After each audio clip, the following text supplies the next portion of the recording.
Hello friends, बरायबाय Bodo Job Info official YouTube channel आसा खालामो नोंथांमोना बयबो मोजाङै दङ। दा फाइनाली नेट अन जाबाय बेनो जाबाय क'क्राझाराव आरो चिराङाव। दाखालि गोबांथार प्रब्लेम जादोंमोन जायनि जाउनाव नेट बन्द खालामदोंमोन बिनिखायनो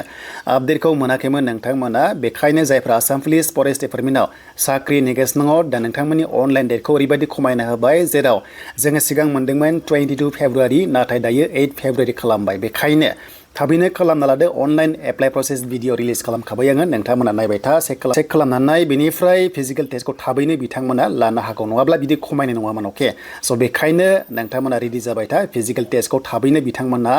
MCC नि सिगांनो लानो हागौ आरो जुदि अनगोयिं साख्रिखौ लायोबा MCC सिगां लायोबा बियो सोलिबाय थायो नाथाय MCC समावल' माने लानो हाया गोदानै डेट इस्यु खालामनो हाया नाथाय बिनि सिगां लानो हायो थ' बेखायनो प्रेक्टिसाव थाबाय थादो दानिया गुड निउसआ बेनो फिजिकेल डकुमेन्ट्स भेरिफिकेसन डेट ओंखारबावबाय बेनो जाबाय DEE बेनो जाबाय फोरोंगिरिफोरनि मास्टार साख्रिनि सायाव दा एपइन्टमेन्ट एबा जयनिं माब्ला मोनगोन एबा इलेक्सन MCC डेटखौबो जों बाव कभार खालामगोन बेखायनो भिडिअखौ नोंथांमोना नायजोब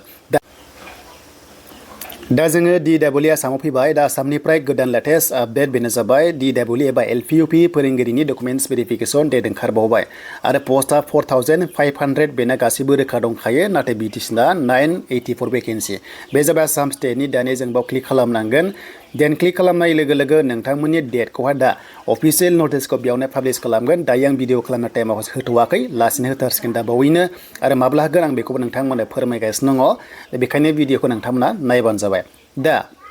नोंथांमोननि जयनिंआ माब्ला मोनगोन एबा एपइन्टमेन्टआ माब्ला मोनगोन 10 फेब्रुवारिखौनो सिमा बुंदों एपइन्टमेन्ट लेटारखौ माने होनायनि लास्ट डेट होननानै आरो बेखायनो 10 फेब्रुवारियावनो नोंथांमोना मोननाय चान्सआ दङ दा नेथ'नांसिगोन थाबैनो बेना होगोन आसामना बिराद स्पिड जायो बहुत आसामना गोबां स्पिड जायो नोंथांमोना थाबनो एपइन्टमेन्टखौ मोनगोन दा बिनि काटअफआ बड' मिडियामाव बारा थांनाय नङा मानोना थांनाय बारा खम थांदोंमोन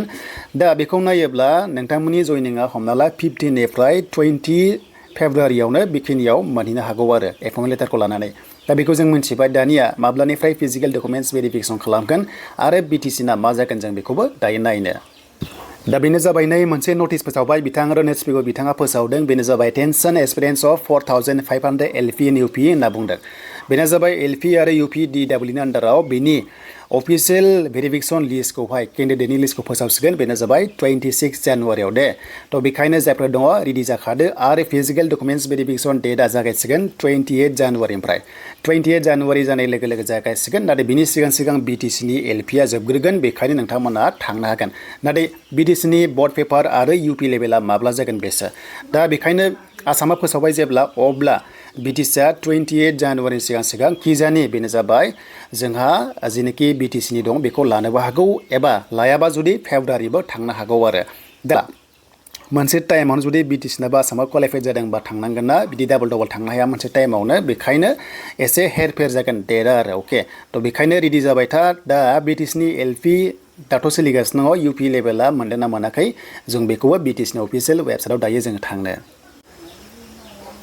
दायो जों फैलायबाय बेनो जाबाय BTC नि अफिसियेल वेबसाइटआव आरो फैनाय लोगो लोगो नोंथांमोना बाव चेक खालामनांगोन आरो चेक खालामनाय लोगो लोगो पस्टपन थानाय 21 निया माब्ला मोनफिनगोन बेखौबो जों चेक खालामबा स' नोंथांमोना थाबैनो माने अफिसियेल नटिसआ बाव फैगोन दायो एक्चुअलि फैथ'वाखै आरो जेब्लानो फैयो नोंथांमोना चेनेलाव आपडेटखौ मोननो हागोन दा BTC नि UP लेभेला बर्ड पेपारा थाबैनो नटिसआ फैथारसिगोन दिनैबो फैनो हागौ चेक खालामबाय था लिंकआ दङ डिसक्रिपसनाव जास्ट माने 25 सिम जाग्रोगोन बेनिफ्राय 21 निखौ माब्ला लागोन बेखौ बिथांमोना नटिसखौ फोसावगोन आरो दा बेखिनियानो आरो BTC ग्रेड 3 ग्रेड 4 थाबैनो खबर फैगासिनो दङ नोंथांमोना भिडिअ मोनगोन आरो जेब्ला होयो नोंथांमोना बयबो नायनो दाबाव